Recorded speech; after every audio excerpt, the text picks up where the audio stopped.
de que un juez turco, lo hablaba con una amiga recién por teléfono y también la coordinadora de producción de acá, charlábamos porque nos interpela a todas las mujeres, Sí. a todas las personas esto, Sí. ¿no? Que un juez turco con tanta diferencia cultural, con cero perspectiva de género, un país con cero perspectiva de género, pueda juzgar acerca de violencia de género y de decidir el futuro de los hijos de Wanda Nara, de las hijas de Wanda Nara y Mauro.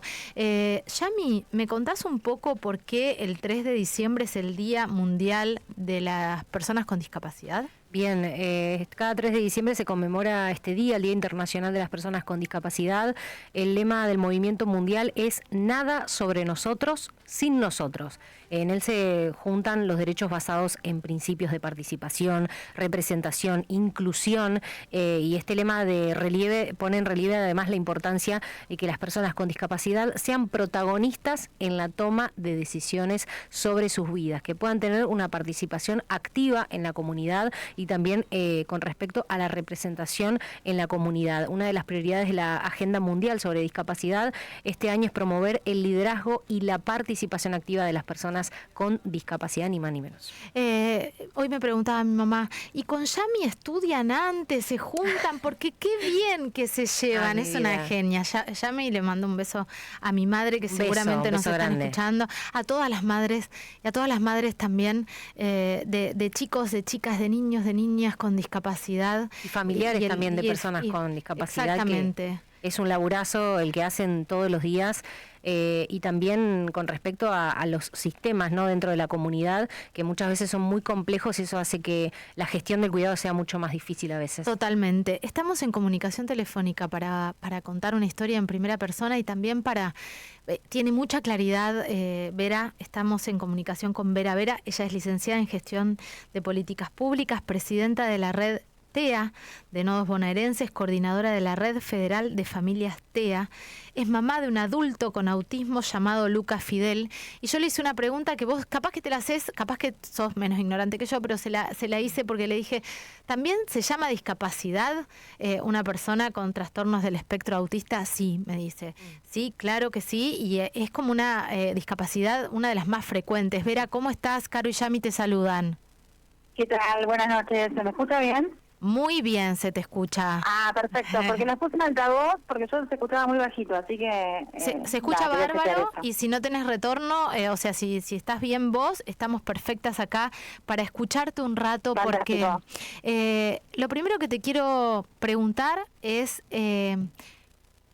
¿cómo llevas el día a día vos, no solo siendo mamá de Lucas Fidel, que tiene 18 años, sino acompañando en esta red federal y en estos espacios a familiares y al entorno con discapacidad y a las personas con discapacidad? Porque volvemos a hablar de las personas con discapacidad como a los niños, como objetos. Tal cual. Bueno, a ver, ¿cómo lo vivo siendo madre en realidad? Yo, mi relación con las personas con discapacidad era cero antes de ser mamá de una persona con discapacidad. Claro. Así que hay como dos Veras, igual que mi nombre y mi apellido, soy dos Veras, una antes de la discapacidad de mi hijo y otra después. Y mi vida es bastante atareado. Yo recibo mensajes permanentemente de madres que recién comienzan con el diagnóstico de su hijo o con alguna presunción de diagnóstico, y bueno, estar, digamos, tantos años coordinando y de alguna manera liderando con otras mamás y otros papás, muchas familias, hay como también mucha responsabilidad de qué se dice y cuánto se dice, porque es como que te ven como una persona que ya lo superó todo, y la realidad es que uno puertas adentro todavía tiene muchas cosas que resolver. Totalmente. Yo tengo un hijo de 18 años que tiene muchísimas limitaciones, que necesita muchos ajustes para conseguir una autonomía que no en absoluto está lejos de ser una autonomía plena. Entonces, una cosa es lo que yo tengo que transmitir y otra cosa es lo que me pasa a mí internamente, que es bastante, que dista demasiado de lo que pregono, pero no porque sea una mentirosa o esté hablando algo que no es, sino porque uno tiene que tratar de ser objetiva y de mandar un poco de claridad entre tanta sombra que hay alrededor del diagnóstico. No se sabe nada del autismo realmente. Claro. Entonces, a mí me corresponde ser bastante responsable en la palabra. Y en la práctica, bueno, una tiene esas cosas porque ojalá yo fuese solamente vocera del autismo, pero no, me toca ser madre de una persona con discapacidad y ahí toda la teoría se te va. Por supuesto, se termina porque también aparecen los miedos. Y acá te voy a hacer una pregunta que puede ser una pregunta que aplique para las madres, para muchas de las madres con personas con discapacidad, porque si hablamos de miedo, y vos recién dijiste, hay que hacer muchos ajustes para que tu hijo pueda tener una vida, como independiente y libre, que no la tiene, necesita de un cuidado permanente. ¿Cuál es tu miedo? Bueno, con respecto a eso, mi miedo es que él quede en un lugar donde a nadie le importe, ¿no? A nadie le importe su vida, su salud, si comió, si no comió, si pasó frío, si no sé, si le duele algo, si está triste, si siente que resolvió algo. Me parece que el miedo mayor mío, como el de cualquier mamá que materna a una persona con discapacidad permanente, es quién me va a cuidar mejor que yo cuando me muera. Y ya lo que era el miedo a morirme yo por mi propia persona se transforma en irme de este mundo sin dejárselo bastante más armado de lo que hoy está. Mi miedo pasa por ahí, porque él encima tiene una forma de comunicarse muy atípica y yo lo entiendo, pero no es lo que yo entiendo de él no lo puedo generalizar, realmente no. Entonces, bueno, mi mayor miedo es eso, ¿no? Que nosotros nos vamos a ir volviendo adultos y que yo ya no puedo acompañarlo, no puedo estar para que él, bueno, pueda comer, es lo que te estoy diciendo, Sí. para que se dé cuenta que tiene que comer, que se dé cuenta que tiene que bañarse, que se dé cuenta que hace frío y tiene que ponerse una campera. Es desesperante, lo que estás diciendo es desesperante y por eso me parece que es importante empezar a escuchar las historias y ponernos en el lugar de otros. Vos el otro día me contabas que una mamá con una enfermedad terminal tuvo que hacer como la adaptación de su hijo en un lugar que no lo quería dejar. ¿Cómo son los espacios que hay hoy desde salud mental ¿Es salud mental? ¿Qué lugares hay para los chicos, por ejemplo, que se tienen que quedar solos, que no tienen a nadie que los cuide? Bueno, si hablamos siempre de lo que es el trastorno del espectro autista, nosotros tenemos más allá de que, como te decía, la discapacidad más frecuente en el mundo y en nuestro país también, se repite este índice. La realidad es que ellos siempre están en un gris. Cuando lo vas a meter a una escuela común o una escuela convencional, no está preparado para esa escuela. Cuando vas a una escuela de educación especial, están por encima del promedio de los pibes que van a las escuelas especiales. Bueno, lo mismo pasa en todos los ámbitos. Cuando vos lo querés llevar a un centro de día, los centros de día que tienen pibes con discapacidad intelectual tienen una discapacidad intelectual más conocida y nuestros pibes quedan por debajo de esos pibes. Y la verdad que tampoco aplican a que vayan a estos lugares nefastos donde realmente no se trata de ayudar a una persona adulta, sino que terminan siendo estos lugares de encierro y de acopio de personas donde solamente se dedican a darle pastillitas y una pastilla tras de la otra. Es como que ellos siempre están en un gris. No hay nada armado para un adulto con trastorno del espectro autista en ningún ámbito que te imagines, ni en lo educativo, ni en lo laboral, ni en lo social, ni en lo recreativo. Ese es el gran desafío que tiene el colectivo, que represento, que es poder trabajar directamente sobre políticas públicas concretas que tengan que ver con la inserción de las personas que son adolescentes y adultas con trastorno del espectro autista, que hoy no existe, porque la realidad es que cuando uno ve la tele piensa que los pibes con autismo, no sé, llegan hasta los 10 años, no se ven adultos con TEA. No, es verdad. ¿Y dónde están esos adultos con TEA? En las casas. Imagínate que cada 36 personas una tiene autismo, así que están en todos lados. En todos lados. Hay muchos adultos y adultas que no están diagnosticados, hay otros adultos y adultas que tienen falsos diagnósticos, por lo cual tienen tratamientos que no son adecuados al diagnóstico que tienen. Y bueno, y después están todos los que están en proceso de ser adultos. Mi hijo tiene 18 años recién ahora estamos estrenando lo que es ser adulto, y bueno, él está ahora en un centro terapéutico que va 4 horas por día, y el resto del tiempo está en mi casa con un acompañante domiciliario. Claro. Pero yo tengo bastante fortuna, Caro. No es el común denominador de la mayoría de la familia. Claro, claro. Eso te iba a preguntar. ¿Cómo hablemos un poco del contexto de las políticas públicas para las personas con discapacidad? ¿Qué pasa con el contexto actual? ¿Qué pasa con estas, no sé cómo se llama, pero que tenían un subsidio, una credencial? ¿Qué cosas hay para las personas con discapacidad hoy en Argentina? Nosotros como argentinos tenemos muchísimas leyes y muy buenas. Creo que, bueno, a mí me tocó estar muy al frente de lo que fue el armado de la Ley Integral de Autismo y de lo que fueron las adhesiones y todo lo que tiene que ver con la reglamentación en los espacios del Ejecutivo, ¿no? Y la verdad que se han comunicado conmigo de otros países de Latinoamérica y en Argentina estamos muy avanzados con respecto a lo que es lo legislativo. De hecho, hay reforma en el Código Civil que también habla de la persona con discapacidad desde otro lugar, desde el lugar de persona. Todo lo que es normativa está bastante completo. El tema es, como siempre, que bueno, son leyes y palabras vacías hasta que no se empiezan a aplicar, son las reglamentaciones que están dormidas, son las implementaciones de esas reglamentaciones, son definir esas reglamentaciones con CEO, ¿no? Sentar a los prestadores a definir sobre las políticas públicas.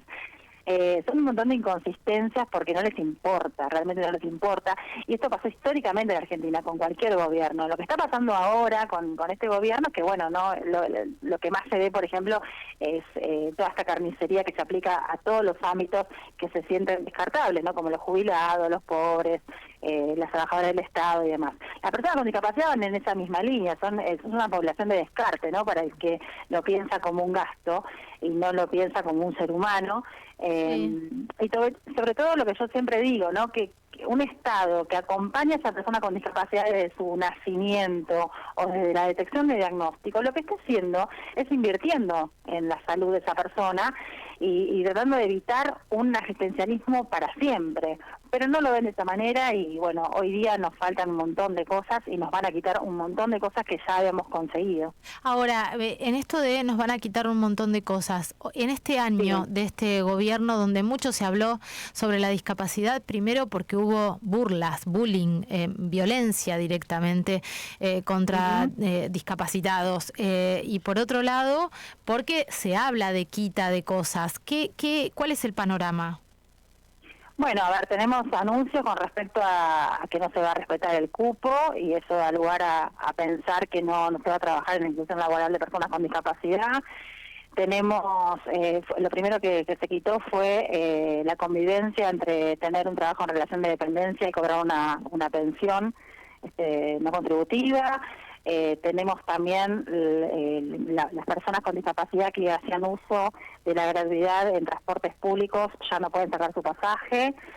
Tenemos, un montón de problemas serios con el tema de los aumentos de los nomencladores de los prestadores que rodean a nuestros pibes constantemente, desde el traslado hasta los terapeutas de consultorio.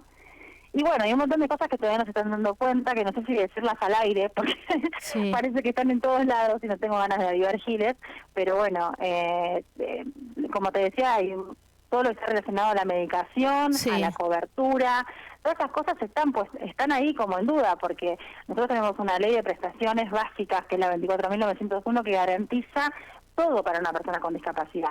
Una persona cualquiera que no tiene discapacidad tiene un plan médico obligatorio, ¿no? Que es el PMO, que hace que, bueno, qué sé yo, que si vos te pegas un palo, no sé, en algún lugar, vas a un hospital público, te atienden y te salvan la vida. El plan médico obligatorio te cubre en ese sentido.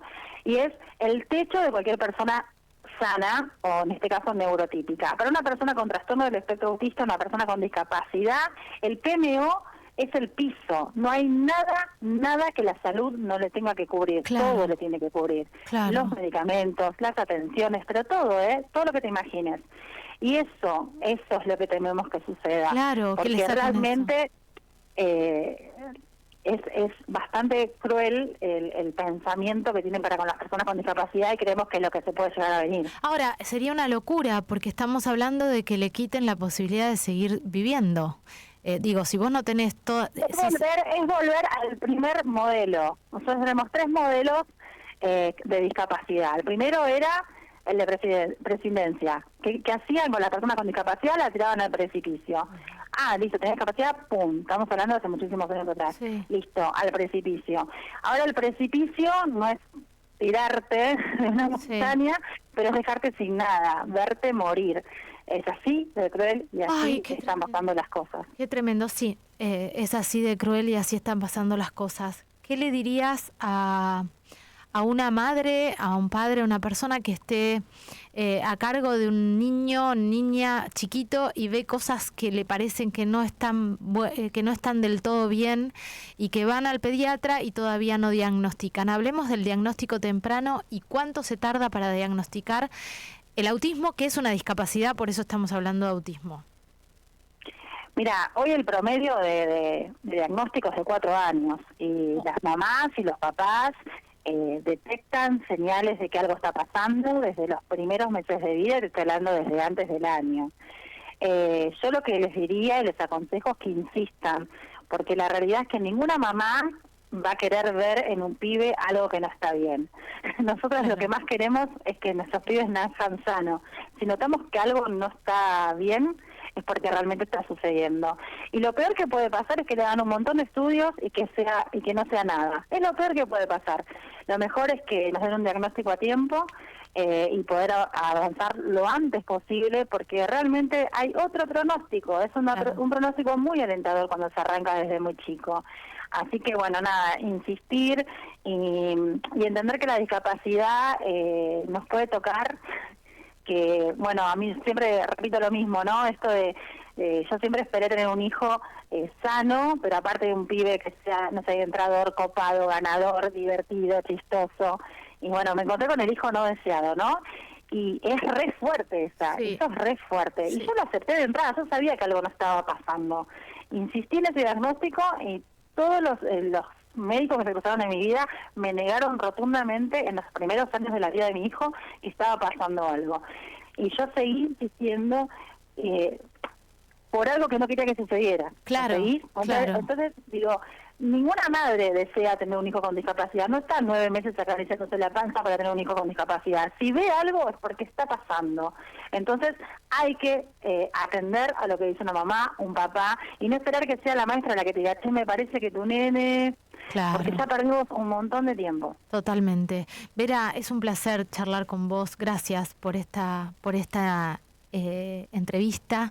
Te mando un abrazo enorme y vamos a seguir hablando todo lo que sea necesario para que nos entre de nuevo la semillita de la empatía, del respeto por la otredad, de encontrarle la vuelta y la salida a una espiral muy enloquecedora y muy individualista en el que estamos viviendo. Te mando un beso enorme. Bueno, muchas gracias por tener en la agenda la discapacidad, que es un asunto social para todos y para todas, tenemos que involucrarnos y además hay que dar esta batalla también, hay que dar esta batalla cultural. Totalmente, un beso enorme. Abrazo, buenas noches. Abrazo. Pasó por aquí Vera. Ella es licenciada en Políticas Públicas, es la titular de la Red Federal TEA, trabaja muchísimo, milita muchísimo. Qué bien, qué claridad, ¿no? Sí, Caro, algo que escuché entre líneas, me quedé quizás con esa pregunta, pero lo dijo y lo resaltó al final, es que dentro de lo que es el tema de discapacidad, algo muy importante que en general muchas veces quizás está un poco invisibilizado de acuerdo a las prioridades dentro del tema, ¿no? Que hay un montón de cosas para atender, que ella habló de la medicación, habló de los ingresos, de los subsidios, habló de la igualdad, la equidad social,